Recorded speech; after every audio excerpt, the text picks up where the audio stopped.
And with that, we ought to be on the tuber. Yeah. So, and another thing we like to always warn's not the right word, but advise our guests is that if you've got a subject that you just like have a whole lot of content in your mind, you just keep on talking. If we need to whack something out of the later part of the show, that's what we do. We're long form. We don't have a lot of hard stops built into our show. We have a few. I mean, Rusty can go through the rundown. He's actually sitting. This is the first time I've ever done this show without a laptop in front of me, David. So really, okay. I'm going to be flying a little bit blind, a little bit. Right. I'll handle the cadence and all that, and it's usually pretty seamless. Okay. So what we'll do, we'll start off with sort of intro stuff. We have our little Patreon deal. We donate all the money to sponsoring drivers and stuff, so it's kind of fun. And then we do our intros. We got our theme song playing and all that. In our history of doing this, it is very likely that our audio will completely cut out for you while we're doing all that, which means about 90 seconds you won't be able to hear us at all, or we'll sound very weird. If that's the case, just hang in there, and we'll be back with you. The folks will be able to hear you, but they won't be able to hear. You won't be able to hear us. So if you're like, hey guys, you mean you weren't already sounding weird? Well, fair. No, I'm just kidding. Yeah. So if that happens, like I said, if you sit there and go, hey guys, are you still there? They'll be able to hear you, and we don't edit our show whatsoever. So that'll be in the final piece. That has happened before. Yeah. The stuff that goes on iTunes is everything that we record essentially between when I say we're recording now and when I say recording is stopped. And then we'll still be on at the end after I say recording stopped, and we'll we can let you go from there. Is there a time that you need to be out by? We usually do right around an hour.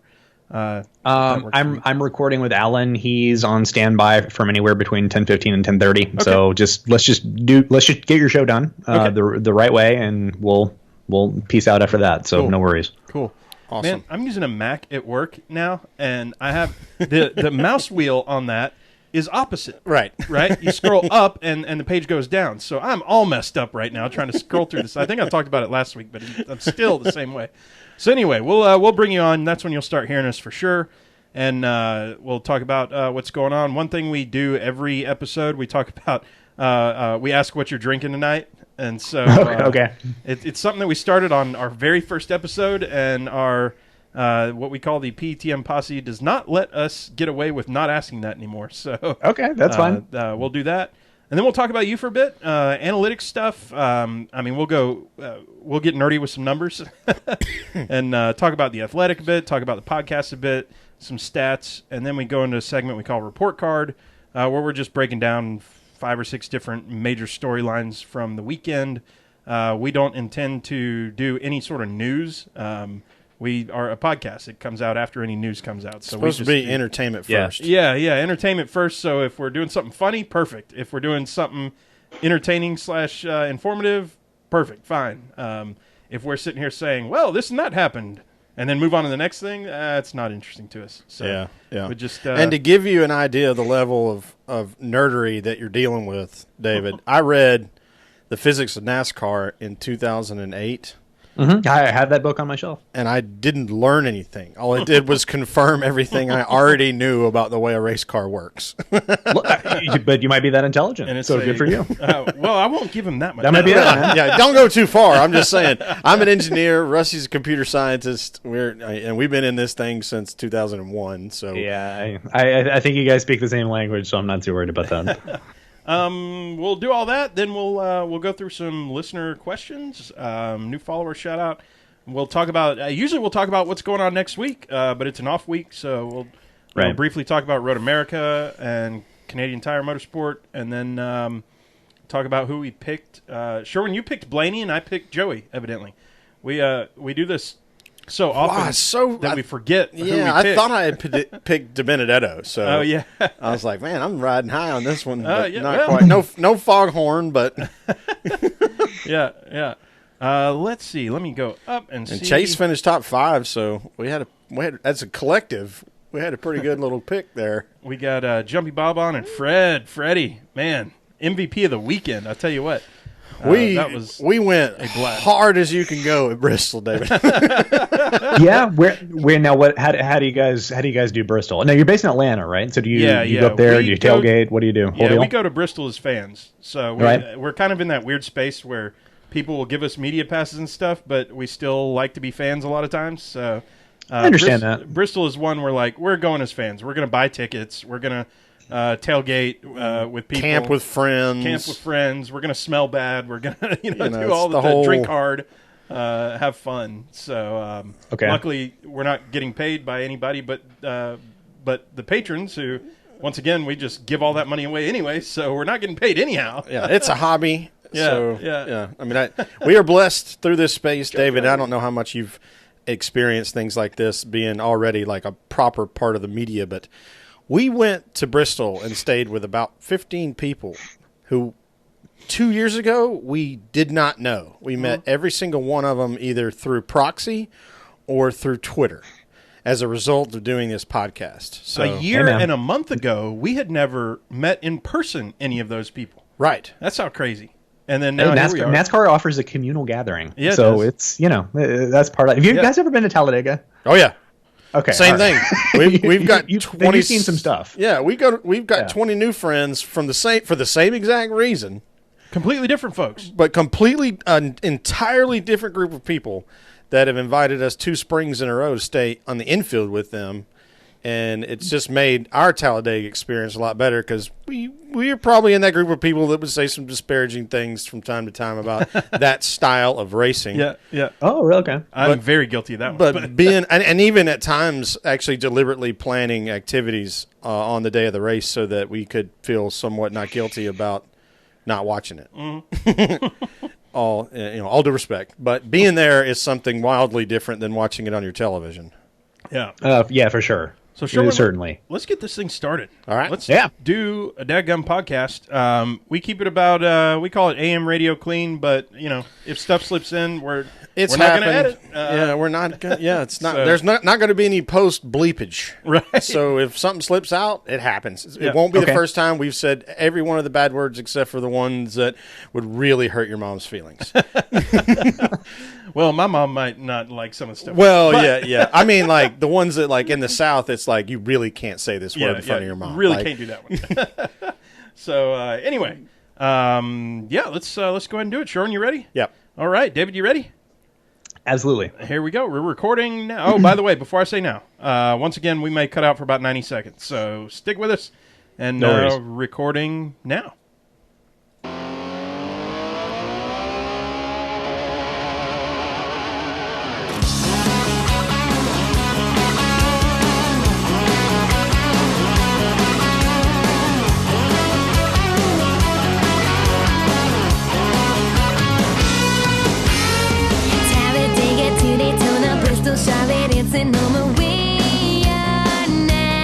Welcome, yo!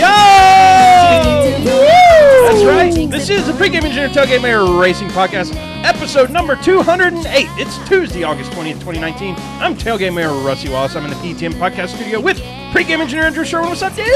I am so excited to bring 2 wildly different kind of shows back to back to the posse. B2B, baby. Yeah, it's me and Sherwin have been so excited for this one because we're nerds. Yeah. And we got a nerd on. Yes. We're going to do some nerd stuff, y'all. That's right. Before we do some nerd stuff, y'all know what the deal is. This podcast is sponsored by you. That's right. You go to patreon.com/PTM. Join the What You Drink Club for as little as $1 a month. Get that free koozie, some stickers, and everything. Best part is, every cent in 2019, we're once again donating to sponsored drivers. So join the PTM Posse today. Be a part of the sport you love. This week's show is brought to you by our official sponsors at the $5 and up per month level. Those are Laura Henshaw, Aaron Beard, Robert Keplinger, Coleman, Claymore, Kevin, Ryan, Kiefer, Patrick Cleary, Jeff Brown, Brandon Crown, Kathleen McDonald, Stacey Wright, Brandon Carl, Rika Porter, Jumpy Bob, Les Miller, Julie Boz, John Pearson, Eddie Greer III, Yocker Motorsports, David Mullins, Patrick Johnson, Brent Morris, Crystal Smoke, Fred Rosado, Chad Knapp, Stacey Coleman, Matthew Camper, Lisa Chinana, Rick Houston, Todd Oliver, Sarah, and Barre.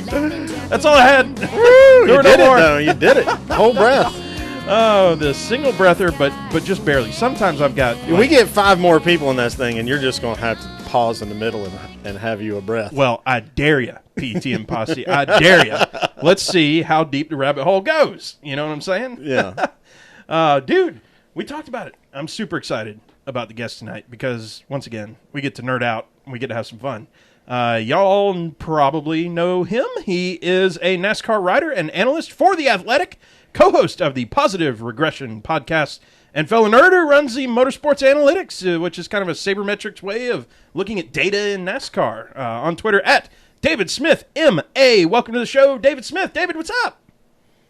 How are you, gentlemen? I'm excited to be here. Man, we're happy to have you. I tell you what. We are Awesome. Beyond excited because having just got back from Bristol and having just one hell of a weekend, Sherwin. I mean, Oh, yeah. that was I don't know what to say other than I was super happy with how everything. I meant ended to up. write up a list for all the people that were there so we could shout them out, but it's tough. Some of them are already like online. Yeah, yeah, yeah. We'll get into that in a minute, but we got to start the show off. You know how we start the show off, David. What are you drinking tonight? Okay, so listen, this is a work night, so right now I'm sticking with the fancy water. There you go. All right. So, but because the PETM street cred is important to me, I'm within arm's reach of my bourbon shelf. So if everything goes according to plan, this is Kentucky's finest Blanton's, just ready to go. So. I got to pace myself for the evening. What about you Blanton's, guys? that's good stuff. Yeah, yeah. All right, we're going with our tried and true Jim Beam White Label. Rusty's got his with Coca-Cola. I've got mine with a ruby grapefruit White Claw, which That's is fast becoming one of our favorite things to mix with bourbon. But also have the magic water, Fireball. Sherwin's got the Fireball. You know. Oh, wow. Sherwin had the Fireball with. Oh, I haven't had nearly as many as that time. With Brett Griffin and got called out on the amount of I fireballs. might have been pretty hammered, and he's like, "How many fireballs you have? You sound hammered." And I'm like, "Yeah, I'll go shut up now." Because he was right. Yeah. But we're not that deep yet. Again, remember, everybody, this is a hobby. So Yeah, we're having fun here. You know, the whole purpose of this is to entertain ourselves. We hope we entertain everybody else too, but this is more for us than anything. Well, you know, David, it's funny because our new guests, like yourself, they'll come on and we always get the intro apologetic. All right, guys, listen, sorry, here's the deal. But the guests who've come back many times, Jeff Gluck, he'll start with, all right, guys, I've got this water, and it's from this specific place, and it's really good. Right. Blah, blah. It's like, okay, cool. So water is the number one. I bought my water from a grocery store in Concord, North Carolina. How's that? Is that as specific as Jeff Gluck goes? Not even close. Actually, he had a coffee. Or something that he'd like, because he's on the West Coast, so it's like 6 o'clock, and he's got the kid to deal with. So like, he had a very long description of what kind of coffee he was drinking, if I recall. Matt Weaver's the one who usually has a coffee that has 5 names in it. You know? Oh yeah. The like skinny just latte Starbucks extra. to the max. yeah, done it to it. So, David, talk to us about motorsports analytics a bit, and especially the folks who are kind of new to what you're doing. Sure. Motorsports Analytics started in 2012. Is my outpost for stats and analysis. It wasn't my first foray into NASCAR. I started as a scout. Out of college, I was hired by Motorsports Management International. That was the agency that at the time represented Tony Stewart, Denny Hamlin, Kyle Busch, a number of really big names. Had a very big driver development program within their agency. So there was a group of about 5 or 6 of us traveling every weekend, scouting. And it was in that time, while as a scout, that I realized that we didn't have all the information that we needed at our disposal. So, if you and your listeners can certainly think to this, but if you're watching the NASCAR race every Sunday on your television, you're seeing 2-3 cars at most on the TV screen. Yep. And if you flip that, if you're going to watch, say, college football this Saturday, every action that can possibly take place is going to happen right there in front of you on your TV screen. And so right off the bat, even if you're watching on TV, even if you're at the track, you're missing a lot because your eyes just can't catch it. So I dove headfirst into data and analysis and had to figure out what are we missing? Like we think we're signing good drivers. One of our initial signing classes, and yes, as weird as it sounds like college football, but we had signing classes. But one of our initial ones had Ricky Stenhouse, James Busher, Matt Hirschman, and if you can remember him, the late Matt Hawkins, which was just a phenomenally talented group of drivers. It produced 2 NASCAR champions. We thought they were good, but we did not know if they were good, and I wanted to know. So I looked into passing. I developed pass efficiency just with a notepad and a pencil sitting in the grandstands. Looked at driver production with equipment evened out, handicapped. That is the production and equal equipment rating called PEER. And there are a number of other metrics on motorsports analytics that I've used simply for evaluation purposes. And that website allowed those evaluation metrics to be brought public so that NASCAR fans that want to know more, that want to see things beyond what they're able to see on their TV screen, they can go there, they can learn, and they can become smarter fans and get more from their NASCAR watching experience. Yeah, that's really cool. I would say, so for those that are watching or wondering, what is he talking about with analytics and NASCAR, and what is PEER? PEER is performance and equal equipment. And production and equal equipment rating. Yeah, production and equal equipment rating. Very similar to QBR in a lot of ways. So if you're familiar with football, you know what QBR is. So what I love is that normalizing of it. So let's put everybody on the same playing field and then talk about what they are. We'll talk about those in just a minute. Tell us about The Athletic, how you got involved there. What's really cool, with Jeff Gluck, with Jordan Bianchi, with yourself, I mean, The Athletic is making a serious investment in motorsports and in NASCAR. Tell us about how you got involved and what you're looking for. Yes, I mean, just in general, today there was an article that's making its way around the internet that we now have 600,000 paying subscribers with The Athletic, which is incredible. Wow. And the motorsports portion, it isn't just a side portion. It's a sizable part of The Athletic right now. And that's thanks to guys like Jeff and Jordan and our editor, Allison Sneeg. They're crushing it. I know that they don't necessarily, The Athletic, that is, they don't focus on just getting a straightforward news article. They don't want to recap a race. They want to tell stories within the sport. And you guys know Jeff. Jeff has an innate talent to talk to people and get them to open up to him. I'm pretty sure if we sent him to the Pentagon, he'd come away with state secrets. He's that good. Jordan is a phenomenal investigative reporter. Last week, he broke the story about Christopher Bell signing with Levine Family Racing and Eric Jones signing an extension with Gibbs. And I was in the fortunate position to provide an analysis piece on both the DiBenedetto side of things and the Chris Bell side of things. And actually this week I'm working on the Eric Jones portion. So I'm able to bring my kind of analysis as complementary pieces to just these incredible, impactful stories that are already being told.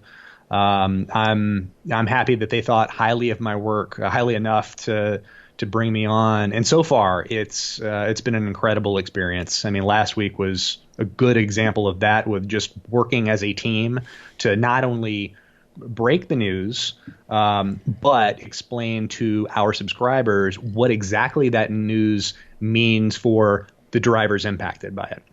That's, so now we're blessed on this show to have the trifecta of the three guys that are hammering away at motorsports. But one of the things that I think is so cool about the way The Athletic has approached things, and we learned a lot about this last week having the Georgia Tech beat writer from The Athletic on our show, is it's so cool that they're allowing Jordan to do what he does best, which investigative journalism, breaking news. Mm-hmm.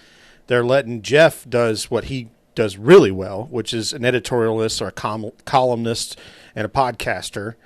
And then you coming in with support information, the science behind why some of these decisions are being made. And that's a trifecta of awesome right there. Yeah, it is. And to have a media outlet doing that, no wonder there's 600,000 subscribers, and it's a shame there's not a million already. Yeah, that will be by the end of the year. Yeah. And that's what they're projecting by the end of the year. I think that they just launched a huge office in London to cover Premier League soccer, which is over there. That's everything. Yeah, and look, there is nothing that they've been afraid of, and then I'll tell you this, and your listeners can hear it, that may be considering subscribing to The Athletic. They haven't wiped away any idea that I've had. They've never told me no. I am honestly trying to provide the best pieces of analysis that I possibly can. And there are no strings. I'm not being pulled in any direction. There is no directive. We're just trying to get good content out to the NASCAR loving public. Sort of make it what you want it to be. Right. Yeah. Right. Absolutely. Tell us about the podcast, Positive Regression Podcast, and what y'all are doing on a weekly basis. We are 30 episodes in. We've got to record episode 31 this evening, but it is myself and the wildly talented Alan Cavana. He is, I call him the point guard of the podcast because he can host. It's a talent to host a podcast, as you guys know. If I were doing it by myself, it would not be as good. But we wanted to take a different approach to covering NASCAR. We want to focus on it's not just a numbers podcast, but it's an analysis podcast. We're telling the stories that the numbers reveal. And so far, we've done that in a variety of ways. We've done crazy games. We've taken historic looks at old drivers, and we've broken down just a couple of episodes ago. A really popular episode is we analyzed all the back markers and explained why they are very good. That yes, in fact, BJ McLeod can race. He has game, and here is why. And if your listeners are interested, I encourage them to give it a whirl. I know that we do have a pretty sizable portion of our audience is from the NASCAR fantasy community, and they enjoy listening as well. We go really in depth with our race previews. We don't really recap, but we certainly preview. And all of our previews have received some positive marks, and that's something that we enjoy doing. Even just prior to Bristol, I informed our listeners that the outside line at Bristol retains its restart position 92% of the time. That's the most of any track in NASCAR, and that crystallized on Saturday night. And Jeff Gluck actually just wrote a tweet about that, pointing it out. And that became one of the talking points of the race. And the same thing happened the week prior at Michigan, which sees a huge groove disparity. We were able to suss that out for our listeners in advance of the race. So it's just it's more knowledge going into watching the sport you love. That teamwork part, and that's what Sherwin was alluding to, that is super cool, where you're bringing the stats. Jeff is able to spin that into a story, and then it becomes a thing. Holy crap. No wonder. No wonder the Athletic is, kicking so much ass. Is how it is. I really think the subscriber group is going to jump once everybody figures out how cool the content y'all are doing is as it relates to not news. Everybody can get the news. All you got to do is watch ESPN or watch NBC Sports or Fox Sports 1. And you can get the news every night, every day of the week. If you're a NASCAR fan, you get an hour from both of those outlets talking about the news. But if you go behind the scenes and find the thing, and that's what I always thought was great about Gluck's 12 questions is that's something totally off the mainstream. Right. That gives you content that doesn't really exist in any other sport that I'm aware of. Go ahead. Sorry. So I was going to finish really quick. What I'm going to say is I think once all these college football fans figure out that they have the major schools all have a beat writer that writes for the Athletic is not telling news; they're telling you stories. I think the subscribership is going to jump. For sure. I mean, our articles are behind a paywall, so we owe it to the paying subscriber to tell them something that they wouldn't hear anywhere else. Yeah, and that's. I mean, for me, just and I'm biased. I like the staff writers that we have. Jeff and Jordan offer something that you just don't see every day, and I try to do that with my analysis as well. Certainly, my goal is to support the stories that they're telling. And look, I enjoy the feedback I've been getting on my analysis. I actually encourage my readers to pop in, leave comments in the comment section. I try to answer the more reasonable comments and questions. But it's a good time. I'm proud of what we've accomplished in such a short time because it launched before the Coca-Cola 600, and my first article would have been after that. So since late May, early June, we've been going full throttle. But so far, the reaction has been very positive, and I'm proud of my work. So it's we'll just keep digging. I'm curious about at the end of every article on The Athletic. I think it's really cool. There is a "How did you like this?" and there's like a frowny face, like a meh face, and there's a smiley face. And so, as a statistician type of person and as a numbers person, how do y'all use that data? I'm not going to ask you like what your average is or anything like that, unless you want to share it. But how does The Athletic use that data, and are there decisions made based on that? There are decisions made based on that. They keep pretty hard metrics on how their writers perform and how they are viewed to their subscribers. I don't actually know, though, especially the doctor's office map faces you just mentioned. Yeah. Like I don't know how they'll monitor that moving forward. But we're privy to the number of people that we can bring in subscriber wise with a story.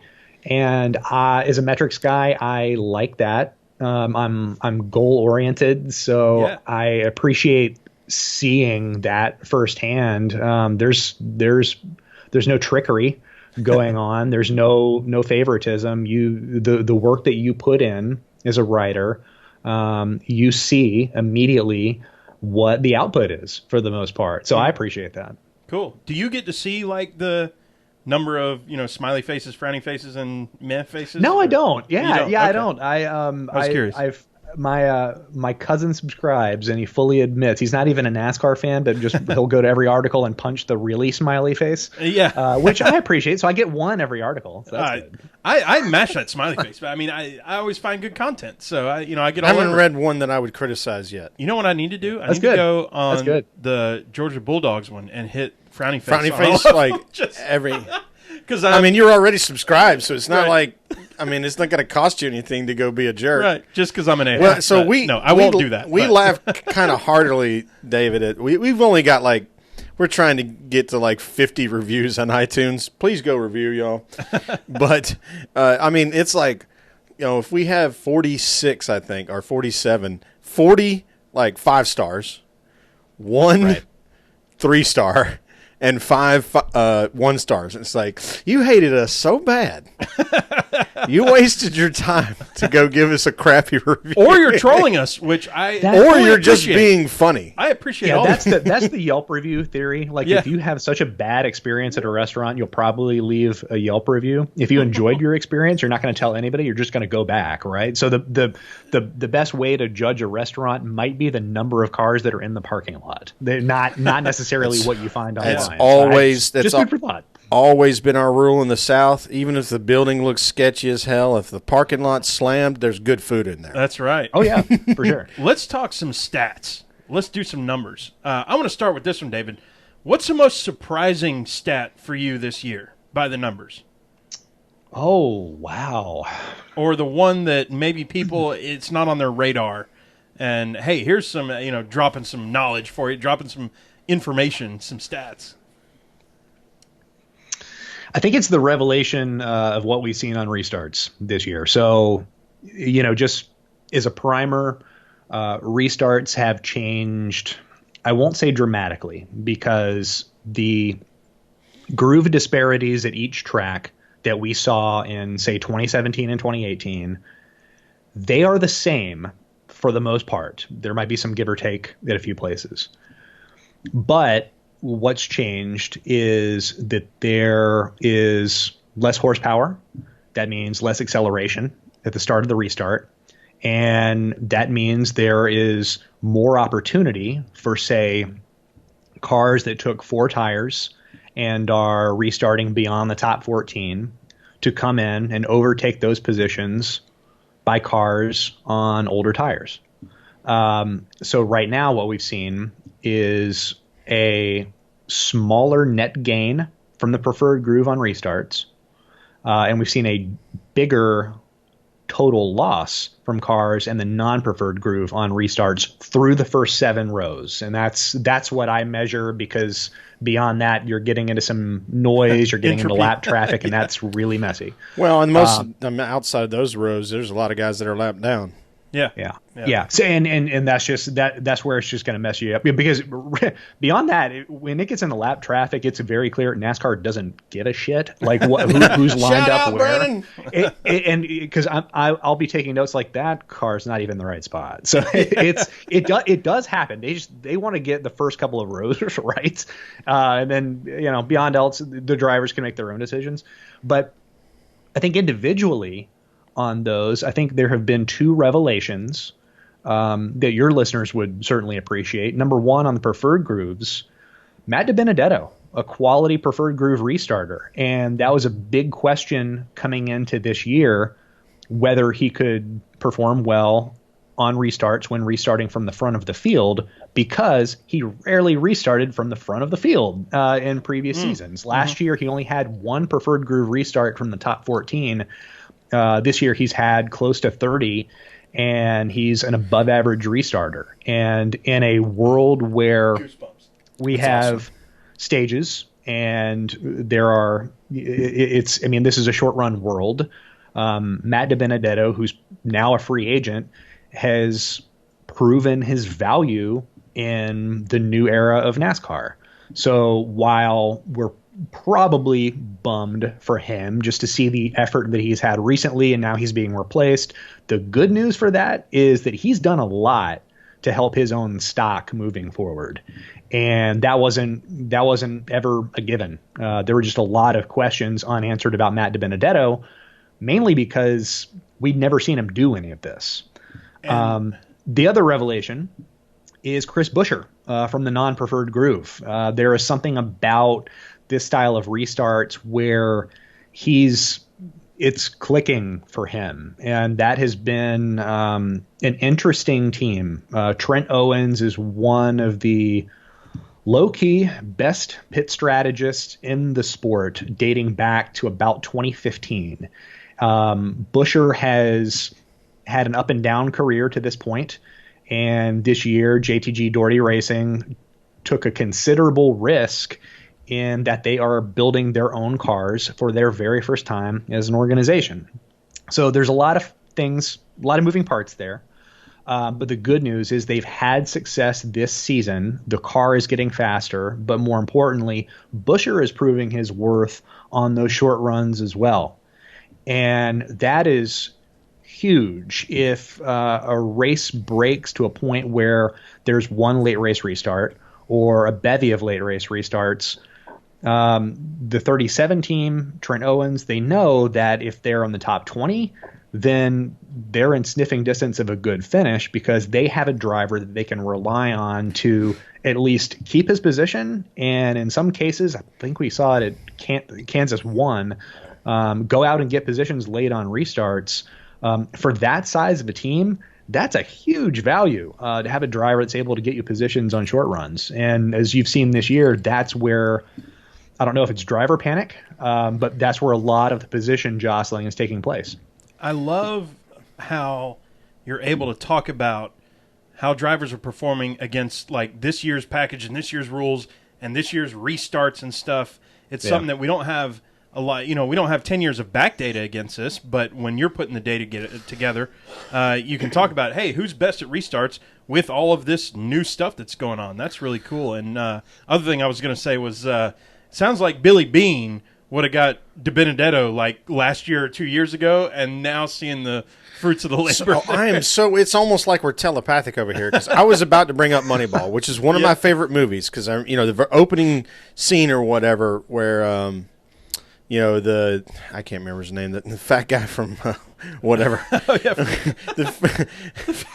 Sorry, I know who you're talking about. I know exactly who you're talking about. And he's saying no to all the trades that Billy Bean wants to make. Yeah. And then he goes over to his desk and just hires him to be his assistant GM because he knows this guy knows stuff. I am kind of surprised that you're attached to a media group, David, and not been sucked up by a team like Gibbs or Hendrick to do exactly what you do now, but only tell them what you're discovering. So you don't have to tell us any names, but have you worked with any teams or anything like that on that? Yes, I have. I have. Yeah, I have, as motorsports analytics, I have consulted.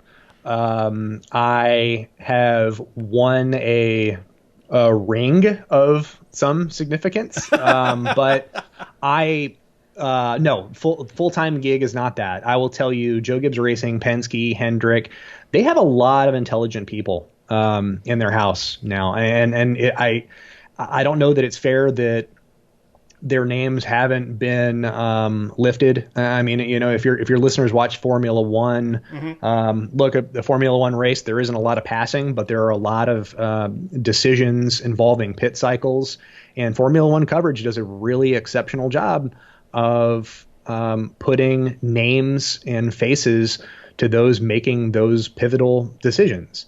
And in NASCAR, we don't really see that, but there are intelligent engineers at the top of every pit box. The crew chiefs are smart, and they're not all playing the same game. A Joe Gibbs Racing crew chief is going to call just a completely different race than a premium motorsports crew chief. So there are a lot of things happening. I will tell you that yes, teams subscribe to Motorsports Analytics. They subscribe to The Athletic. I've received a ton of positive feedback. I don't know what they choose to use behind closed doors. That's on them. Frankly, it's none of my business. If they want to use my content, that's fine. Yeah. But I've had great interaction with teams, but that's not actually the concern, because I got to be honest, the peanut gallery is kind of nice. There's no stress here. I enjoy putting analysis on paper. I enjoy covering different drivers, and the reader feedback has been tremendous. And I'm actually pretty thrilled with what I'm doing right now. So no complaints. So Brett Morris on the chat wall said Jonah Hill is the Jonah guy Hill that we're trying to think of, and Gail Delaney says David's podcasts are staggering. So there's there's some feedback for you. Yeah. We've never been called staggering. I mean, we stagger a little bit when we get too deep into the drink. But we've been called that's in the ditch, but not staggering. So there you go. David, I'll just ask it this way. Who's the best driver? Kyle Busch. Okay. Yeah, I think that's general consensus. But let me tell you why, because I think anybody can. There are a lot of people that can probably give you that answer. Yeah. For me, Kyle Busch up until 2018 was a very good but incomplete driver, and he clearly can get speed out of a race car. He manhandles a car, unlike anybody we've seen in a very long time. And honestly, I hate to make the reference, but almost comparable to Dale Earnhardt.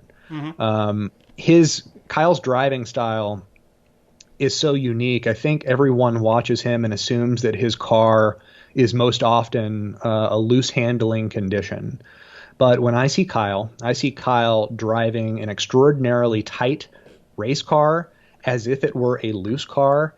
And I don't know what he's doing with the pedals. I can't see his onboard telemetry data to understand his on throttle, off throttle tactics. But he's exceptional. He's a top restarter, and within the last 2 years, he's cleaned up his passing at every track type. He is now a surgical mover through traffic. So when he is in the Pocono Winners press conference saying that it was incredibly difficult to pass that day, that is right now the best passer in the sport saying that it is difficult to pass. And if he's finding difficulty in it, then it's probably true. But he is right now to the point, he's not 39, 40, 41 yet, which is typically a driver's prime. But he has gotten to a point where he has, as a driver, no statistical weaknesses, and we haven't really seen that until the last year and a half. So if you're bugged by all of his wins earlier in his career, I regret to inform you, it's not going to get better for you for the next few years. Right.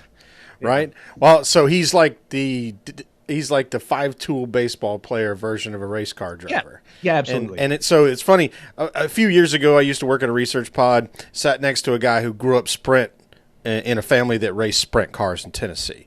And so he knows a ton about racing. And we'd sit around and talk about how can Kyle beat everybody in a restart. And we just assumed he has got to be using the clutch to keep from spinning the tires in order to get that much power down that fast.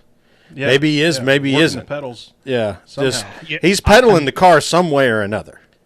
So and no one can figure that out, and no one can replicate it. I've heard from a reputable source that he's sort of cut off going to the Toyota simulator. He wants to keep what he's doing to himself. He's apparently an incredible student of the sport with a phenomenal recall of what his car was able to do on lap 38 at Kansas 5 years ago. I mean, he's a super smart dude. Yeah, he really is, and I think that's just going to come off as just being brash sometimes, and that might offend some NASCAR fans, but for him, I think he just generally gets frustrated with people not thinking on the same level as he does, because he really, for me, I admire a thinker in the sport. It really is a thinking man's sport. And Kyle is one of our best thinkers that we have. He is putting thought into every move. It's deliberate. So he's incredible to watch. If you don't already appreciate him, I would encourage your listeners to just give him a second look, give him a second thought, because there's a lot going on there, and he is taking the sport you love super seriously. Yeah, I think one of the things we talk about super athletes, and in this case, a super race car driver who's obviously extremely smart, is they've got some flaw somewhere in their personality. We've got guys in our fraternity that build rockets for SpaceX and build missiles for the Navy. And they're all fiery in their own right. They're all fun people. They're easy to get along with, but they have their fiery zone. Yeah, yeah. And this is so cool talking to David, because he starts just dripping knowledge that you might not pick up on. David just said he's not 39, 40, 41 where people are in their prime. No, he's 33. Well, no, and I'm like, whoa. We need to dig into the 39, 40, 41 stat thing. So that's the thing I've been listening to on the Paz Reg is about the magic age of 39. Yeah. So you don't have to go into that here. I was just like, just talking with David. Yeah, go listen to Paz Reg podcast, y'all. Secondhand is dropping knowledge on you that if you're not paying attention, it might roll off there. I love that. I asked you about who the best driver is, and I like putting this in a way that I'm not seeding the question with anything or saying, by the numbers, who the best driver. I'm just who's the best driver. So I'm going to do the same thing here. What's the best track?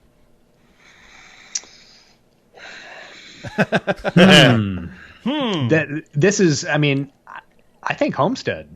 Wow. Okay. I think a lot of drivers think that too.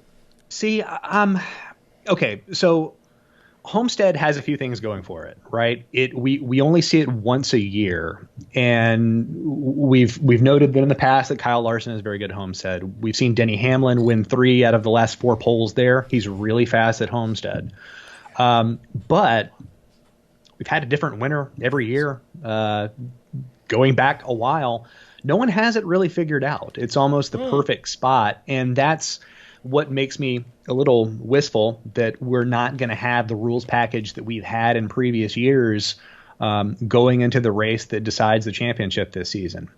It was not a purpose-built mile-and-a-half cookie cutter. If you recall, it was owned by IndyCar, and it was built, I believe, as a mini Indianapolis, or it had different corners where it was supposed to emulate some different. So yeah, it was a flat, square, 1.5 mile version of Indy for a long period of time. So probably 6 or 8 years. It was never meant to be what it is right now. It was a purpose-built track for IndyCar, and with NASCAR coming in, they rebuilt it with some progressive banking that, for whatever reason, has worked year in and year out better than every other track that offers the same, dynamics. And for me, I mean, I don't know how you guys feel, but I'm thoroughly entertained by that race because it breaks differently every year, it seems. Last year, it was a late race restart, and Joey Logano bucked a huge statistical disparity restarting. He was the inside of the second row and got by and won the championship from the second row on a restart. And I don't know that there are too many mile-and-a-half tracks that would offer an opportunity for that to happen. So to me, I think it's the most unique track. I don't know if it's the best. That's going to be subjective. I mean, your listeners might be short track fans. I personally love 1 mile tracks. I wish we went to like a Lucas Oil Raceway. I've seen some fantastic racing at the Milwaukee Mile. I wish we went to those tracks. It's enough of the short track edge, but with enough room for the big boys to let them maneuver around and try different stuff. Well, and I asked that question with no decoration on the question because I know that we'll get the analytical answer, and I'm amazed that it comes from a medium-sized oval track with all of this focus now on more short tracks, more road courses and stuff, and we say, hey, the best race track is a medium-sized oval, and it happens to be Homestead. Dude, I mean, I'm so excited, Sherwin. Well, so and the only thing I want to offer some anecdotal evidence because we are still fans. Yep. But Casey Kane was able to do exactly what Joey did at the last Atlanta night race, and on a late race caution get shuffled to fourth and win the race in a 2-lap shootout, which obviously got him into the playoffs. Made us very happy. And it was very much a Jeremy Mayfield moment where you win the last race and get in kind of thing. That is our not the last race. If you're looking at iTunes, the picture of me and Sherwin is at the end of that race when Casey won and how excited we were. We were just and I took ourselves. A selfie. But you're right. Yeah. Normally speaking, that's not the case. The high line at Atlanta it's almost like it has grease in it. I don't know how he did it. We'll never know how he did it. We can go back and watch it on YouTube if we want to, but it was an incredible feeling. But yeah, Homestead's a great racetrack. Yeah. It's always going to draw a lot of eyes because it's the last race. I don't know. Obviously they're going to make some changes going forward. But anyway, that's cool. Yeah. So with that, Sherwin, I mean, we're like 40 minutes into the podcast. It's time to tear it down and start talking about we haven't even done the report card yet. I know. No report card, no nothing. But who cares? We're having too much fun. First period, Bristol. Got to talk about Bristol. Is this the best Bristol race that we've seen in a long time? And I want to pose this question to David. Because, David, we on our way home from Bristol. Now, it takes like 4.5 hours to get back, and we've been partying all weekend, so, we're in our just drive and do our thing mood. But we were talking about how we've been bored at Bristol before, and not in like, oh, we're bored, we're done with this thing. But, there'll be 20 laps that go by, and you're like, you're sitting there in stands going, wait, what am I looking at? Where's my guy? What's going on? Like, you'll kind of lose sight of it. I felt like every lap, Sherwin, I was looking at something. I was watching a storyline unfold over here or over there, or where's Kyle Busch because he's coming through the field, or what's going on up front, or where's De Benedetto, or all this other stuff. It felt like I was way more engaged every single lap for this race, and I'm wondering, David, if you have stats either to confirm that or just say that I'm more of a NASCAR fan. No, I think you're right. To me, I thought it was a really racy track, even though there wasn't much of a bottom groove. I've talked about it on Positive Regression and written about it on Motorsports Analytics, but there isn't much statistical evidence that suggests that the PJ1 application helps. I know that everything that we've heard is anecdotal, but I don't know if that really mattered at Bristol, because if you consider how fast Denny Hamlin was in the first quarter of the race and how fast he was in the final fourth quarter of the race, he had the fastest car in both.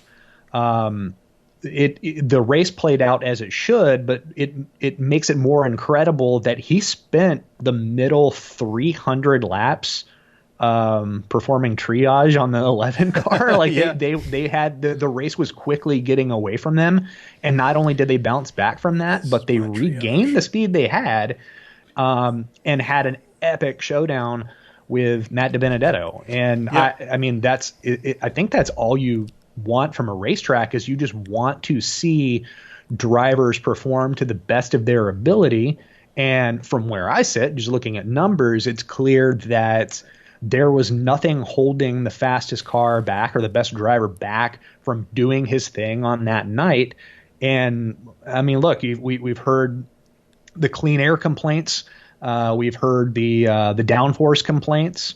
None of that mattered. And not only that, it wasn't just that the fastest car won for the race. That wasn't true, but the car that probably had the biggest speed potential that night showed it early, had trouble in the middle portion, but there was enough time on a short track for him to bounce back and reclaim what he probably deserved, and he did it. It was impressive. It was a wild finish.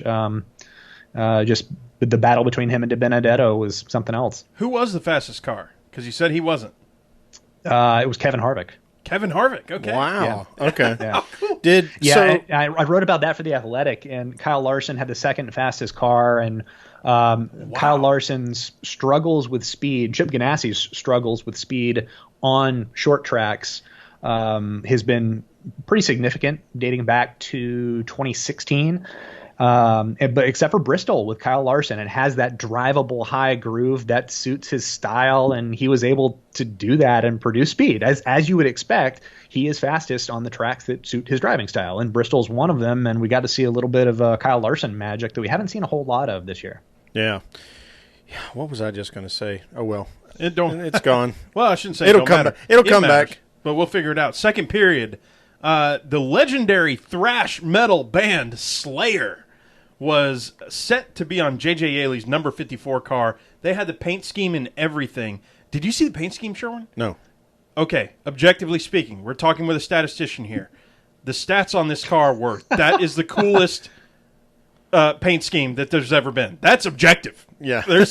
You can't argue against that. That was super cool. That's awesome. It was removed from his car due to, obviously, Slayer. Somebody forgot to write a check. It's a Slayer. No. It's a thrash metal band called Slayer, who has songs like Raining Blood and that sort of stuff. And it was removed because of their controversial image and kind of the long-term, because this was a one-race deal versus the long-term sponsor sensitivities and stuff like that.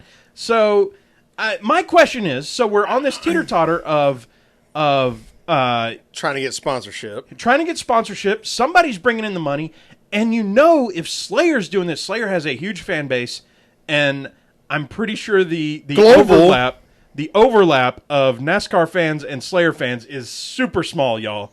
And this might have shifted that overlap a little bit, at least for one race, right? So what I was going to just say there is, who thinks NASCAR fans don't listen to Slayer? How often do we show up in the campground expecting to hear Garth Brooks, and we hear some kind of hairband metal going on instead? Sure. So I shouldn't even say I'm torn. I'm a bit upset that we didn't get to see that car, which that car was, again, that was a beautiful car. I'll show it to you later, Sherwin, on online. But y'all go look that up. J.J. Yaley's 54 Slayer car. That was super cool. Just black and red. Black car and then red lettering. Just their logo? Yeah. And like some red on the bottom that was just kind of sprayed around. Maybe it was supposed to look like blood. I don't know. Who Maybe cares? we should all just relax a little bit and be glad somebody's willing to put some money on a race car. Right. And so that's my thing. So I'm curious, David, obviously from your perspective, I'd like to hear that, but also kind of from if you've run any stats on kind of the one-off sponsor deals, and if there's anything to be said about that. No, I haven't run any stats on one-off sponsor deals, but I'll tell you this: NASCAR is a private sport run by a family, and they have traditionally had conservative views, not in terms of politics, but just morally conservative thoughts about what happens with their products. So, for instance, I mean, you mentioned they didn't allow the band sponsorship on the car. They've also recently spoken out against CBD companies. Oh yeah, was that a NASCAR thing though that they didn't allow Slayer, or was that more just the team was kind of CBD doesn't even have drugs in it. yeah, right. I mean, yeah, and they've got and NASCAR has a strict drug and wellness policy. So I'm sure that's not. They were totally cool with boner pills. Yeah, but I mean, that's. I mean, super cool with boner pills. For them to come off of the just their stance on something that a large portion of Americans, CBD seems really risky. I'll tell you right now, I've used it. It's fine. There are no drugs in it. It's helped me sleep and alleviate a lot of anxiety that I've had in the past. But, anxiety, inflammation. It's going to take a while moving forward for some things to change, and this was just an example of that. Yeah, I think we realize this. We grew up in the South. I mean, we've been here our whole lives. We understand that it's a slow-moving society, right? We're still 20 years behind in a lot of things that we ought to not be 20 years behind in, and it might take that long for us to get on this train. Although, I will tell you this, the herbal store that's 2 doors down from my Kroger in Roswell, Georgia, CBD oil, huge sign out front. We have it now. So, I mean, it's starting. But I think NASCAR has to realize that you want race cars on the racetrack? Is a heavy metal rock band on a hood of a car, is there something bad about that? Yeah, are we back in the 80s when we were, going against, we're not going to take I mean, if Motley Crue wanted to sponsor a car, would they do the same thing? Or is it just because Slayer is such a, I don't know, almost violent name in a lot of ways? That is a great point, Sherwin. I think that is a great point, actually, because Motley Crue would have been banned in the 80s from NASCAR. I mean, what if Dr. Dre wanted to sponsor a car? And he would have been banned in the 90s and now could do it, Yeah. So, I mean, there you go. Well, he's a billionaire now, and his money would be welcomed. But right. I will say that there is precedence for NASCAR coming off some of their hard stances. Back when Jack Daniels first appeared on a Richard Childress racing car the year prior, hard liquor was not allowed in the sport. And shortly thereafter, we saw Jack Daniels on an RCR car. We saw Jim Beam on Robbie Gordon's car. We saw Smirnoff come in. And so we saw that stance lifted because it was beneficial to a lot of, and this is a NASCAR word, stakeholders. It was going to be beneficial to a lot of longtime car owners, and maybe that's what it's going to take. Maybe Slayer picked the wrong team. Maybe they should have picked a charter team. Maybe it should have been on a Roush Fenway car. I don't know, but eventually NASCAR has shown a tendency in the past, if it was just an overwhelming discrepancy they have in holding off an entire industry from sponsoring in their sport, they've come off of it in the past. So I don't know. I mean, it might just be one of those things that, we see what the future holds. I don't know that helps Slayer, though. I don't know. Now, never mind the fact that for 30 years we had a cigarette company as the title sponsor for the sport. Well, as it turns out, everybody's money is the same color green. You know what I mean? And one of the most famous, iconic cars in the sport was the Skull Bandit. Oh, the Skull Bandit car. Hell yeah. Let's move on. Intro songs, because we went to Bristol. So my list, if you will, of best intro songs. So we got to go Chase Elliott, hometown hero for us. Beer Never Broke My Heart. It's not that has any. I don't even know that song. I got to listen to it. We're going to listen to it after this. Luke Combs, I think. Oh, I love Luke Combs. Yeah, and I think that's Luke Combs. Oh, I've heard that song. Yeah, for sure. yeah. And so I just really like that song, and I think it's funny. I think Luke's great. He's good. That. Joey Logano came out to "Circle of Life" by Elton John from Lion King. The original. Circle of Life. I didn't realize Elton John was the one that cut that. I don't know what his motivation was for it, or if he's just trolling, or if somebody else picked. You know, they did a little while where somebody else picked it, and somebody came out to like My Little Teacup or something. Oh, like that, yeah. Maybe he let his Circle of Life. Maybe his kid's old enough to like pick. Fantastic. Who knows? J.J. Yaley, who could not run. I hope the he Slayer came out to car. Slayer. He came out to Slayer, baby. He came out to Rain in Blood. Which, I mean, holy crap! That song gets. It's not that it's like vile or anything, but it gets you going. You're like, it's hard. It's heavy metal, hard rock. Inputs. Yeah, a lot of inputs is what it is. Ross Chastain, Watermelon Crawl. Oh my God! Are you serious? Tracy Bird, baby? Can you? That's perfect. And if there's one thing that's more perfect, David Reagan came out to "You're Gonna Miss Me When I'm Gone." Oh wow! How crazy is that? On the eve of him, not eve, but on the essentially the race eve of him. Yeah, of him announcing the full-time retirement deal. You're gonna miss me when I'm gone. That is huge. Brooks and Dunn too. That's our boys. Yeah, ain't nothing wrong with that. Anything surprising there or fun for you there, David? Did Paul Menard come out to a heavy metal version of Baby Shark? He could have. I don't know that song. What is Baby Shark? It's a song for infants. It's very repetitive. I hope like hell that's what he did. Came out to like a thrash version of that, and it took me a while to understand what the words were. I'm pretty sure that's what that was, and I don't know. I don't know if he has children. I don't know why. I don't know what happened there, but I thought that was interesting. Okay, well, so I read somebody, I guess it was Cohn or Gluck or somebody that had basically polled the audience, this afternoon or maybe it was yesterday afternoon on what would your come out song be. So I thought on it for a minute, and I grabbed something new, a kind of an outlaw country guy that I've been paying a lot of attention to lately, named Tyler Childers. And he's got a song called White House Road, which is all about run and shine. Yeah. I mean, that's the whole thing. Well, that's perfect for NASCAR, too, there. Right? That is very fitting, yeah. Tyler Childers has come to the Charlotte area quite a bit recently. Yeah. Copperhead Road would be a great one because there is Copperhead Road on the back side of Bristol. Like, that's one of the did the road stops come first or did Steve Earle come first? So I found it. Baby Shark. Which evidently is a kid's song, metal cover by this guy. So I didn't hear it. We might get YouTube get us on this one, but let's see what. If you only play 5 seconds, I don't think they can get us. I'm gonna. Oh, this is awesome. By the way, you need to watch the video, y'all. Look up Baby Shark metal cover. They're all in these shark costumes, and they're freaking going gangbusters on that. So good call, David, on Paul Menard. You're welcome for that, by the way. A kid's song that is. We never get there early enough for those intros, so we only see them in the spring when it's on TV. No, that's awesome. So let's go. Fourth period playoffs. We've talked about it a few times. The only people in contention, plus Jimmy Johnson, who's maybe not at this point, but let's talk about it. Newman, 15th, 4 points to the good. Suarez, 16th, 2 points to the good.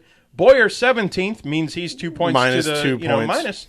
And Jimmy, just because it's such a big storyline, at 18th, 26 points. Ooh, that's a lot of points. That's a lot of points. Now, on the good side, I can't remember who it is, but they're like 46 points to the good, so who cares? And beyond Jimmy, it's like another 40 points. So really, we're talking about Newman, Suarez, Boyer, Johnson, and maybe less Johnson. And that's your race unless somebody wins. Yeah. David, stats perspective, where you at? I think Boyer gets in.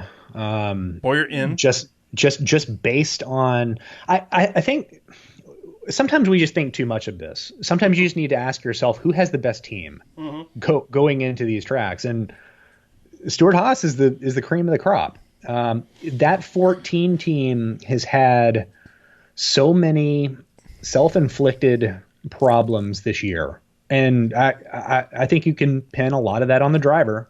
I mean, they've been pretty big gaffes, but it's almost as if he doesn't get in his own way at Darlington and Indianapolis, which traditionally those 2-mile tracks, which Indianapolis falls into. Stuart Haas is fast regardless of manufacturer, of rules package. They just get those 2-mile tracks down. Darlington is where, just based on that race, I mean, that is a hard race. It is a long race. And there's a lot of contact. I mean, I wouldn't assume that just based on past history that you're just going to make it out of that unscathed. That's going to be, in 2 weeks at Darlington, is going to be the difference maker, because I think Indianapolis is just going to be chalk, just based on pure speed. It's an interesting way to put it. On Door Bumper Clear this week, Brett talked about how they played a radio clip of Clint wrecking, and Clint's like, "What the bleep happened there?" And Brett goes, "You cleared yourself when you weren't clear." Yeah. Boom. That's it. Yeah. And we saw that happen in Bristol. And look, I mean, that's been a little bit the story of Bowyer's season. It got really bad prior to the All-Star race, and it got really dumb at the All-Star race with Ryan Newman. But it's just that Stuart Haas is such a tremendous organization. They are well staffed. They have more resources than anyone. They have a Formula One team on their campus. Mm-hmm. Like they have all the amenities. And look, I'll say it right now. Just because they're at this situation where they are fighting to get into the playoffs, I think they will make the playoffs. I'll be blunt on that, but. This is a failure that they're even in this situation in the first place. I mean, it's just it's gotten so bad. And over the last 10 or so races, we talked about it last week on Positive Regression, Bowyer's production rating is a negative, and that's awful for a driver of his stature, of his magnitude, because he's been a dutiful producer. This hasn't been just a bad stretch. This has been, a season killer. Look, I mean, if they can just not get in their own way, they'll be fine. But that's a big if. For me, Newman, as soon as you count him out, he'll be in again. You know what I mean? Yeah. So I think Newman's in. Suarez and Bowyer, who knows? Swap spots, probably. Yeah, maybe swap spots. And Johnson. His only shot's to win. He's got to win. I would say he could do it at Charlotte, but Charlotte's now Roval. But that's in the chase. That's in the playoffs. Or playoffs. Wow, I went chase. That's like 4 years ago now still. You got Darlington and you got Indy, and that's it. He's not winning either of those. Jimmy's out. Yeah, and it hasn't. I mean, look, you're not going to make a crew chief change if things are going well. So it has not been a good season for Jimmy Johnson, and he's at this point in a career where the average driver sees a pretty significant production decline, and he, for whatever reason, isn't aging as gracefully as Kevin Harvick, nor does he have the same kind of equipment and resources at his disposal as Kevin Harvick. So it's not going to look as good. And right now, that is the slowest team of Hendrick's quartet. I think you can pin a large part of that on the driver. I think he spoke about it when they made the crew chief change. It sounded like he's legitimately bewildered on what to do based on this rules package. He doesn't know what he has to do in order to be fast. So to me, that just doesn't sound like a driver that's going to be playoff worthy. We'll go to recess at this point. Y'all, I got a lot of positive feedback from the L.W. Wright story last week, the D.B. Cooper of NASCAR. And so I figured I would maybe, spin another yarn this week, and tell a story. This one, this one is one that I would say is probably way more well-known. But if you don't know it, this is one of those, badass moments. We're talking about Smokey Yunick. Oh, yeah. Today, right? So, Smokey, this was back in the day when, you could mess with stuff. You could play. And I've read pretty Tom hard Jensen's book, and I think Me you have too. too. Oh, yeah. And this is where it comes from. So, he once took a fuel line and ran it all around his car. just a mile of fuel line, right? And so he could get more. He had like another gallon or 2 gallons. I think it was 2 gallons. 2 gallons of gas in a fuel line. That's the gauge is just a couple millimeters, but fed it all the way around his car. Who cares? Ran it right? through the entire inner tubing of the roll cage. So during inspection, NASCAR removed the fuel tank and tore it apart, searching for whatever the Smokey was doing. Like, what's Smokey up to today? Let's take apart his fuel cell and see what happens. So they come back and they tell Smokey, the inspector said, there's 9 things that we need you to fix on this car before, you can go out on the track. Now, y'all, mind this. The fuel cell is out of the car. There is no fuel cell in the car. They said there's 9 things we need you to fix. This is how badass Smokey was. He goes, well, you better make it 10, and he starts up the car with no fuel cell and drives off. Back in the day when you used to do 7 things deliberately distractingly wrong to try to get the 8th thing to work. Yeah. I mean, he pumped up basketballs, like he cut the leather off and pumped that basketball up and put it inside a fuel cell and then built a fuel cell that held whatever the right amount of gas was with that thing in there. Right. And then they had a device rigged that would pop it. Suck the air and out they of it. put all... They fill that thing full of gas. I love that I stuff. mean, dude was a genius. I love that stuff. So next week's an off week. We've got Road America for Xfinity, Canadian Tire Motorsport Park for trucks. Really looking forward to both of those, actually. Last week, Sherwin, Tori chose Chase, who got 5th place. So top 5 for Tori. Not bad. You picked Blaney at 10th, and I picked Joey at 16th. So I guess you get to go. Well, there's no picks to be done because we're waiting until Why don't we next week. Why don't we pick Xfinity? So, just for fun. Shoot, I don't even know who to pick Xfinity. Elkhart Lake. I'm picking AJ Allmendinger. Ooh, I like that. Good call. Colleague Racing's second car with Brett Griffin on the hill for him. Okay. How low to the ground is Colleague's car going to be? Well, Is it going to be on the ground? Me and Sherwin, I introduced Sherwin to this quote. And the reason why they're saying this, y'all, is because AJ won a race and was, basically dinged for cheating. Yeah. I gave Sherwin this quote this past weekend. In aviation, there's a saying that says you can only tie the world record for world's lowest flight. So hats off to Junior and his whole family and the pilots. Yeah, I mean, they tied the record. But they tied the record, They all right? tied the record for world's lowest flight. Good for them.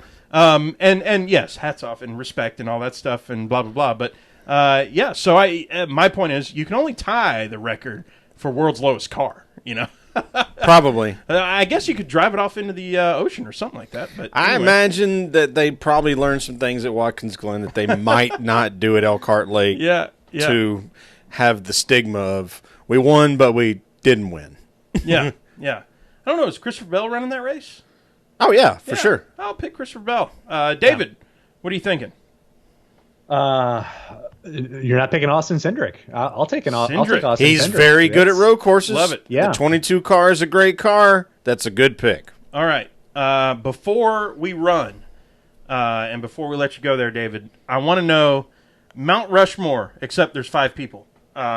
You get 5 instead of just the 4. If you're picking a team of 5 throughout, I'll say all the NASCAR Series trucks, Xfinity, Cup, and this is your Billy Bean, right? You get to put together this team of awesome drivers. Are we keeping Moneyball in mind here? Yeah. In that you're trying to find value. Yeah, you're trying to find value. Yep. Give us your... He gets on base. Yeah, exactly. Who is your top 5 he gets on base that you'd put together? So you're starting a team. You've got limited money. You can't get Kyle Busch necessarily. Or if you get Kyle Busch, you got to get 4 other, nobodies. I don't want to call them nobodies because I don't either. That's kind of mean. Hard, it's kind of mean. But nobodies. You can't. No. Let's say you can't buy a Kyle Busch. You can't. That's fine. Everybody. Billy Bean was trading Kyle Busch. Everybody so that they had that was expensive expensive was only expensive after they left. Johnny Damon was there. He became expensive because of how well he performed at Oakland. Yeah. Okay. So what's your Moneyball 5? Or we can do 4 since it's a NASCAR team. So Moneyball 4. Moneyball 4. For David. What is it? All right. So the theory is I don't have a lot of money, right? So should we set a cap? Yeah, I'll go young. Okay. Right off the bat, give me Eric Jones and give me William Byron. Okay. And then I'll go into the truck series. I'll take Grant Enfinger. And that fourth spot. I'm trying to think. Is there anyone in the Xfinity series that I want to grab right now? I think I want to take Cole Custer. Right now. Oh wait, no. Okay. Scratch that. John Hunter Nemechek. Oh, check. Good call. I need a chip on his shoulder. Just a little. And this is bit. our Moneyball Cup team, right? We're poaching from other spaces. Yeah. We're getting from AA. We're drafting. Where do the stats stand with Ross Chastain right now? I'm curious on your side. Ross is fantastic. He is an excellent all-around passer. Pretty much every track type, he's a clear result getter. Where he has improved since, I think, when he got into the Ganassi car, he became instantly better. And I think that's just repetitive at the front of the field, is restarts near the front of the field. Mm-hmm. As he progresses in his career and into better equipment, he's going to find it more troublesome around him. Right now, he is having great success in the truck series, but he's restarting next to Brett Moffitt and Ben Rhodes. And when he gets to a point where he's restarting next to Kurt Busch, it's a different world. Mm-hmm. And no doubt. It's not for the faint of heart, but once he gets into a marquee ride, don't be surprised if he initially struggles. Mm-hmm. But overall, he's great. I mean, he just needs that time. I didn't pick him. I kind of wanted to go off the beaten path. I love it. He needs time behind the wheel of a good car. That's why, if you're just an outside observer, that's why it's a little bit heartbreaking to see that the Ganassi thing did not pan out for this year, because we could be talking about a Ross Chastain competing for an Xfinity Series title with maybe 6 wins at this point, just based on what he was able to do in that short span last year. No kidding. Well, ladies and gentlemen, with that, we're going to close it out. That was Jones, Byron, Enfinger, Nemechek. I love that. That is, I got goosebumps right now. David, why don't you tell the folks where they can find you? What's coming up next? Sure, they can find me on The Athletic. I will be writing this week about Eric Jones, about why Joe Gibbs Racing got it right to keep him and what to expect moving forward. On Positive Regression this week, Al and I are going to be talking about Chris Bell, a little bit about Bristol, playing some fun statistics games that I think our listeners will enjoy. And on Motorsports Analytics, behind the paywall, there are just stats on top of stats. We've got Cup, Xfinity Truck, K&N, ARCA. That is really good stuff. It's updated weekly. So if you are interested, if you want to have a greater experience for your NASCAR watching, give Motorsports Analytics a try. And then follow me on Twitter at DavidSmithMA. Excellent. Well, we were definitely going to have you back, Dave, if you'd be up to it, because there's a whole, I feel like there's an elephant's worth of stuff that we never got to because we enjoyed this conversation so much. There's so many other things we want to talk about. Haley Deegan comes to mind. So we really appreciate you joining us tonight, knowing that you actually have to do your real work here in about 10 minutes or 8 minutes. No, the pleasure is mine. Tell Alan we appreciate him being flexible. With that, let's shut it down. Sherwin, this is so much fun. Hey, big shout out to all our friends who hosted us over at Bristol. Brett, hey, Fred Rosado was a all-star. Oh, yeah. Not only driving so like the 14 Kyle hours Busch to get there, the Kyle Busch stand-up, the old Judy. Judy had a great time. Ted and his wife, Robin, all the people hanging out with us. I can't even run through everybody right now. It was so much fun. Kelly Rosado. And we cannot thank everybody enough for having us there, and we had an absolute Brooke was on point. Brooke was serious. Oh man, he was awesome. Anyway, with that, Sherwin, let's shut this thing down. Y'all know where to find us. It's PTMpodcast.com, on the Twitter at PTM Podcast. And as always, I'm Tailgate Mayor Russ Wallace at Tailgate Mayor. And I'm Andrew Sherwin, moonlighting as Daryl Sweetwater III at Pregame Engineer, and Andrew L. Sherwin on Instagram. And we will talk to y'all next week. Thank you again, David. See y'all later.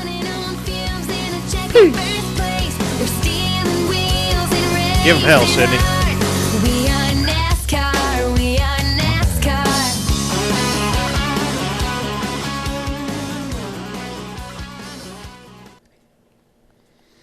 All right, well. Yep. Sorry. We're there. No, it's cool. I think we basically have to. I mean, he's just going to have to jump back on the phone, but I think we should stick around, you and I, and do our Mount Rushmore of. Oh yeah, we can do that. Our Moneyball drivers.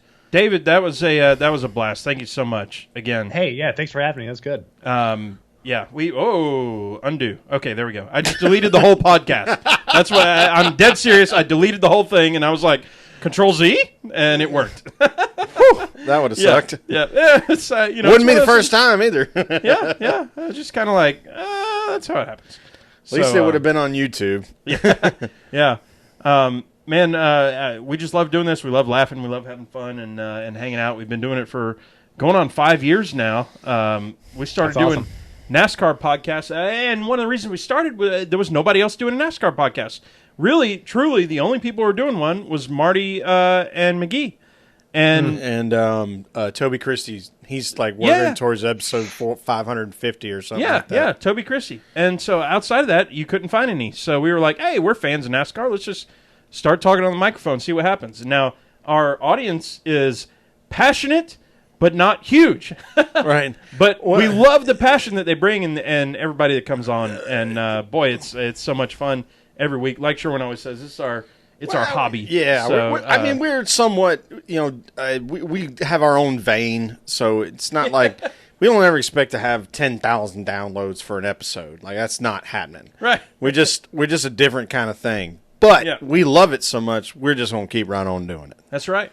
And I have not looked forward to a guest as much as I've looked forward to you being on, David, in a long time. And that's no slight to any slight previous to any guests. of our other guests. But we are nerds. I'm a nerd, and we get to talk nerd stuff. And Sherwin's right. If you had said, hey, we can go till 2 a.m., I would have gone till 2:30. Yeah. You know what I mean? So it's a blast. I know you got to get to your things. So let's tell Alan we said hey, and he is welcome on our show anytime as well. That's right. Yeah, will do, guys. Likewise, it was a pleasure, and whenever you want to do it again, give me a shout, and awesome, we'll make it happen. Awesome. Thanks so much, and Thanks, we'll talk soon, man. All right, sounds good. Thank you, David. Take care. Yep. Thanks, Dave. Bye. See ya. Sherwin, time for the After Dark. After dark. Boy. I think that means we need some Fireball. Oh, crap. Before I do a Fireball, let me export the audio so at least... that is not a bad idea. At least we have that part. PTM Posse. How about David? I'll tell you what, guys. I got to get in this board that I couldn't read the whole time and see if there's anything that needs to be responded to while you're working on that stuff. If that... A lot of do it again.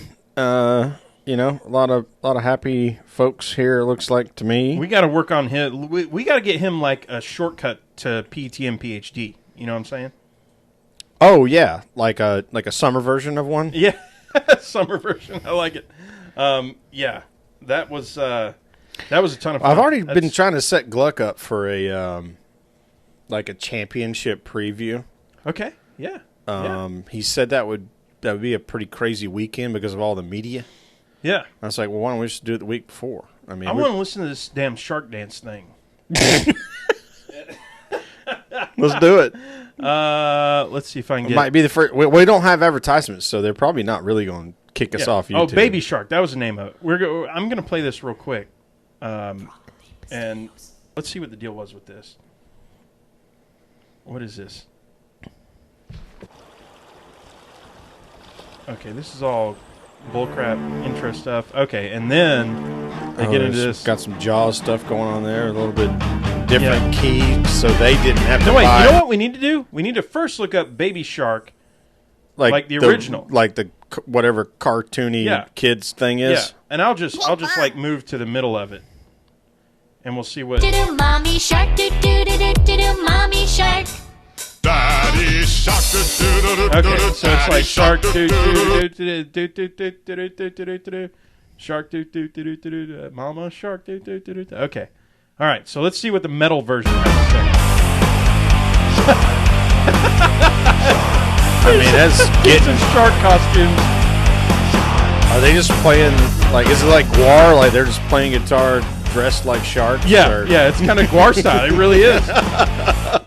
Baby shark, baby shark, baby shark, baby shark. So who did you say came out to this?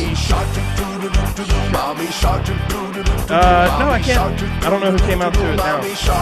Renard. All right, I'm gonna fast forward. Let's see. Captain, I don't talk. And then they go into like slow shark. Oh, that's awesome. Why not? Why not? That's funny. Can we have two guests at the same time? Two chicks at the same time, man. I said, yeah, but it's got to be on Skype. Yeah, yeah. Or we could probably do like a. No, it'd be tough to do a conference call at this point because we do it through Google Voice, which kind of comes in as one thing. I might be able to. I haven't figured out. Yes, through Skype I can have unlimited number of guests, but we've done it. You know, if we have like 5 guests or something, that'd be weird. But no, Andrew and David, we did. Yeah, from MOATF. Yeah, shout out to those guys.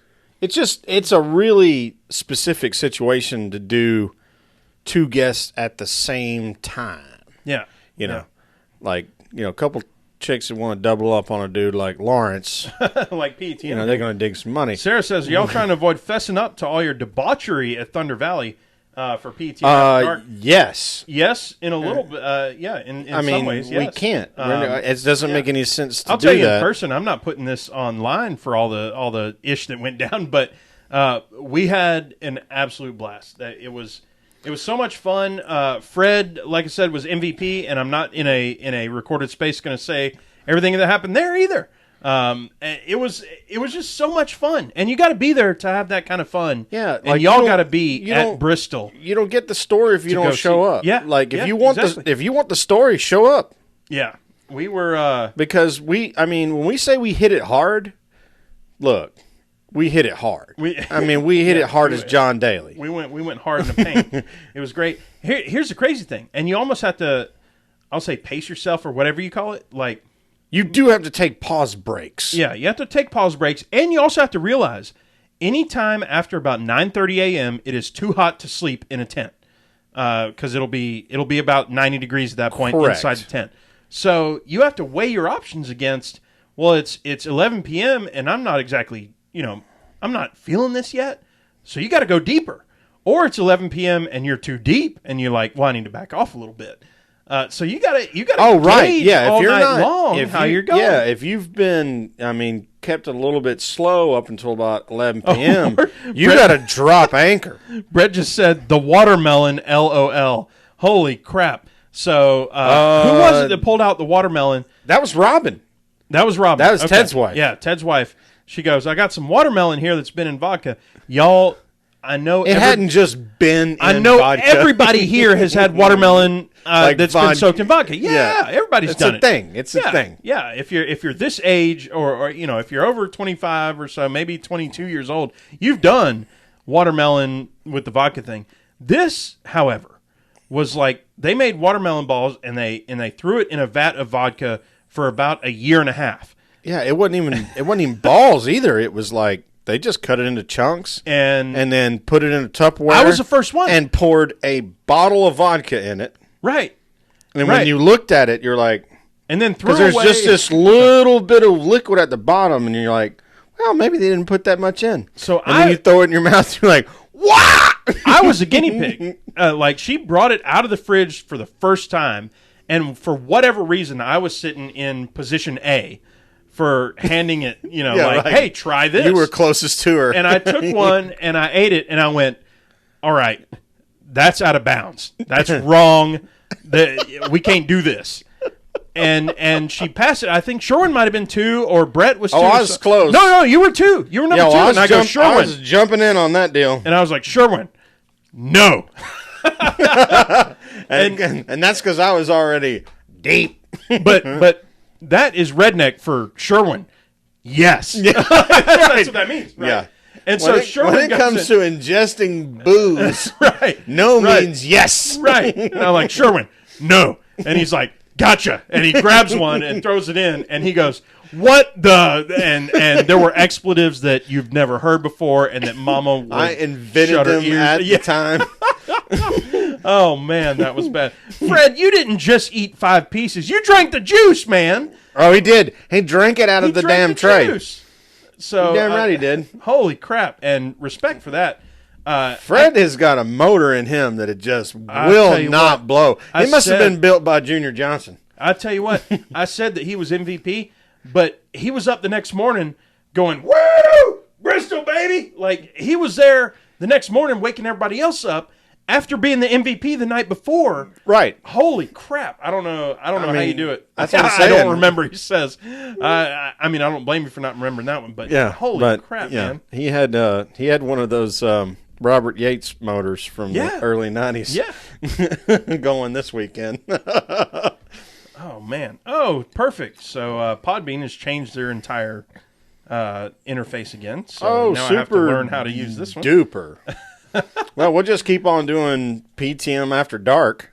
Yeah, absolutely. I mean, gotta pee why right not? We quick. still got I am- people that are paying attention. So, Yeah, come. I hang mean, out, we're going to guys, keep drinking. I'm going to have another Fireball. please. I'm going to put that in, and then I'm going to go take a little trip to the little boys' room. All right, and I'm be going to keep back trying to shortly. talk to these people Yeah. about something I don't even know. I'm going to pull my phone up and address the live comments that are coming in so that I'll have something topical. Jumpy Bob, I got tickets for the Pocono. They already released tickets? Careful. Shoot. Don't need to be careful. I ain't driving nowhere. Neither's Rusty. Tell us about the blow-up doll. Well, Judy, I mean to tell you, Judy, she was like, if Fred was MVP of the camping weekend, Judy was like whatever's above that. Most valuable player clearly is kind of an echelon, but Judy was like something else. She won the Gold Glove and the Silver Slugger and everything else. Like she made her rounds, and there are many of people that we have never met in our lives and never probably will meet who have pictures of Judy doing all manner of interesting crap. I've done that. Yep. Doing all manner of interesting things with the Kyle Busch stand-up cardboard that Fred brought, which is I spilled an entire drink just I am talking into my phone when I know that I have a microphone in my face, which is funny. Rusty just had an accident. Yeah, spilled the entire So drink. he's working on that. I'm trying to look around and help see if I got anything in my reach that I can. No, I've got the towel here. I'll deal with it. Actually, the Bush plaid hanky that we got is kind of helping out right now. Well, it wouldn't be pretty the first good. time this thing's helped out either. Yeah, it's not. So every now and again we make a boo boo, and that just happens sometimes because you get to moving your hands around and stuff's in reach and you knock it over. Yeah. That's sort of like what being an adult is. So funny, I was going to mention that at the race, this was unique at Bristol for us. I don't know if folks can hear me. I'll try to get closer to the mic. But we had, what do you think the age range was, Sherwin?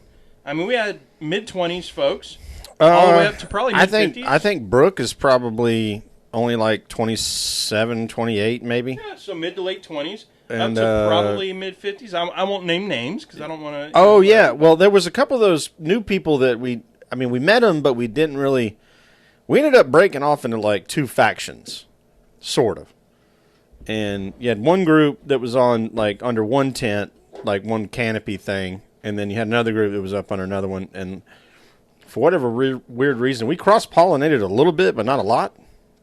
But yeah, I mean, we easily had 25 years of age range. I mean, this is not your normal everybody's the same age kind of group. That's why I'm saying, if y'all want the experience, just saddle up, come to Bristol and join us, because we're a wide range of people from a wide range of backgrounds, a wide range of occupations, a wide range of perspectives, and a wide range on what having a good time means. And here's what I'll say about that, was that usually when we're at a place with a wide range of folks, it'll be like, if you're up at 2 a.m., you're probably going to be the last of, 3 or 4 people who are up. And this is nothing against our friends at Talladega, but like, you do Talladega hard and everybody goes to bed at a certain time so you can wake up the next morning and start over and go hard again. Right. At Bristol, with this crowd, all of the 25-year-olds were still going at it hard, and all of the 55-year-olds were going deep at 2 a.m. Oh, yeah, still getting after it. And I'm looking down at my watch, and I'm like, I need to go to bed because, again, 9:30 is your cutoff, right? 9:30 means... Oh, yeah, you have a hard stop on sleeping because it gets hot. 9:30 a.m., you can't sleep no more. And I'm looking down, and I'm going, I'm the only person who's fixing to go pass out. But I'm going to go pass out. Like, if that... Oh, that's what it takes. But it cascades real quick, somebody goes to pass out. That was everybody kind of says... I mean, congratulations on your first Irish goodbye. Yeah. Rusty just kind of went over to take a pee behind the camper and said, "To hell with it, I'm going to bed." And it was an hour later before we realized, hey, y'all, I think Rusty went to bed. Yeah. And I think at that point, that's when everybody says, yeah, I'm going to go to bed. Yeah, we probably should go to bed. But incredibly, it's rare for me to be up at 2 a.m. and be the first person. So kudos to the party hard crew at Bristol. And I'm going to go get a couple more paper towels to deal with this thing. Oh, yeah, yeah. So, I mean, we talked about this all the way home from Bristol on a 4.5, 5 hour drive. And, this group, we've gone to the racetrack with like 6 of our fraternity friends. And, back in the days when we were in our mid to early 20s, 2 a.m. wasn't hard to find. That was easy to find. But with a group this wide ranging of just overall personality and experience and where they came from and everything, really, just, it was so much fun. Like, I mean, we've had a ton of fun at Talladega the last, it's 2 years. And kind of been the youngest guys running around in the crowd to now being sort of in the middle. I mean, so those are different experiences, but it was so much fun. Like, I believe that is the most fun I've ever had at Bristol. And the most fun race that we had. So I don't know how to qualify it other than everything about this weekend was incredible. Yeah, I mean, we started off Thursday night. Rusty and I watched the truck race here in Atlanta. And, Ross had his stuff and came all the way back to third, just crashing through the field. They talked about it on Door Bumper Clear, about how he just like, I don't have friends out here. I'm racing. I'm supposed to get what I'm supposed to get. And he does it. And, whether he's got comeuppance for that or not, he's just going to have to deal with that as it comes. But, I mean, that's kind of the way it was at the racetrack for us in the campground this weekend. Is like, you go as hard as you want, and then when you're ready to pump the brakes, you just tell people no. Like, I told somebody no to a Jello shot. Yeah. Or not a Jello shot. It was a that. shot of Fireball. And they tried to give it to me again, and I go, no, I said no the first time. I was like, I'm aware of where I'm at in this whole program, and I don't need any more gas. Yeah. Right now. Yeah. I mean, if we're still up in an hour and a half, I'll talk to you. But right now, I haven't been able to talk for 2 hours, so I don't need that. Yeah. Like, that is an unnecessary escalation of the situation. Right. Like, I ain't here to blow motors. I don't need any nitrous. I mean, that's just the way it is. I think if we slide this over, they might be able to still see me. Not that they necessarily want to. Oh, yeah. I had to move stuff around. No, it's fine. It's pretty well aimed at me now. That's how that Jim Beam ball is probably in the way. It's such a wide-angle lens. But we had an absolute blast. Super thank you to Brett. Brett orchestrated all of it as far as I could tell. And like Rusty was saying, Fred and his wife drove 14 hours from Oklahoma, because we were all getting together and he wanted to be a part of it. And we had a great time at Michigan and had a great time interacting on the internet. This is how you can use Twitter and other available tools to you on the internet to connect with people and meet awesome people, fun people that make going to the racetrack and watching races on Sundays and Saturdays and Friday nights and Thursday nights better, even more fun. If you're mad at what's going on in the race, just get on Twitter or some other platform and find people that are talking that you like and just interact with them. I mean, when I think a race is boring, that's when you see my Twitter, my tweeting go up exponentially. When I love what I'm seeing in front of my face, I'm not tweeting at all. I don't hardly tweet at all when we're in the racetrack. I mean, there's a lot of reasons for that. Bristol, you really don't have that issue in terms of connectivity for whatever weird reason, even though we're way up in the middle of nowhere in northeast Tennessee. But, yeah, I mean, there's so many tools that you can use to continue to enjoy this discipline, this racing discipline that, if you're not liking it, I want to say I think you need to do a little bit more homework. Make a little effort yourself. Because if all you're ever watching is what these guys are saying in the booth, and I mean, Dale Jr. is super entertaining, so is Steve Letarte, he's super smart. Jeff Burton, same way, and so is Dale, the older Dale. Yeah. There's so many ways that you can make this sport your own. So I would encourage you to make it your own. Use whatever tools are available to you. The scanner is available for $25 for the entire year. And if you think about that, you're getting every truck race in Companion. You're getting every Xfinity race in Companion, and you're getting every Xfinity race that's not Companion. Where you used to not get that. You used to not get trucks at all. You used to only get Xfinity when it was Companion. Now you basically get everything except for when trucks are alone. Then you only get the MRN or the PRN feed. But you can hear stuff that's not happening on your television. And you can get on Twitter, and people like me and Lap Traffic and Andrew Kansian and a couple other guys are out there we're just firing off on Twitter talking about what we just saw. Holy crap, somebody slapped the wall. Was that their fault? Yeah, looks like it was. No, it wasn't their fault. They got bumped by this guy. Let's talk about it. That's kind of what we're doing now. Yep. And there's 3 or 4 different ways that you can get the content that's all happening at the same time. So, I get a little annoyed with the whole crowd that's this really isn't that fun. I'm like, but you have an opportunity to make it fun. Mm-hmm. It's just, how committed are you? Mm-hmm. You can make it fun, easy. Okay, this looks like another boring race in Kentucky. Cool. Jump on the Twitter with us and whoever else we're tweeting with at the time, and I guarantee you we will find a storyline that's going on that we can have some fun with. Yeah. I mean, we might be making fun of a driver you like. Sorry, that happens. That's part of it. We might be talking about a driver you really like. And and we're talking positively about it. So, we're just fans in the end, and that's the whole point of what we're doing here. And just hang on for the ride, Powder River, let her buck. Let's have a good time. Let's close it down, Sherwin. Yep. Y'all, it's been awesome. Hope y'all have had as much fun as we have. And David was everything that we had hoped and more. So much so, y'all, we didn't get anywhere near where we wanted to get with him. That's why we said we got to have him back. Because, there's an entire elephant-sized trash can full of things that we want to talk about with him. Mm-hmm. Mm-hmm. So with that, we'll close it down. Thank you, PTM Posse, for hanging out, and we had a blast. We'll talk to y'all next week. And that'll be our preview into Darlington. Yeah, and I don't know who we're going to have yet because I haven't scheduled him.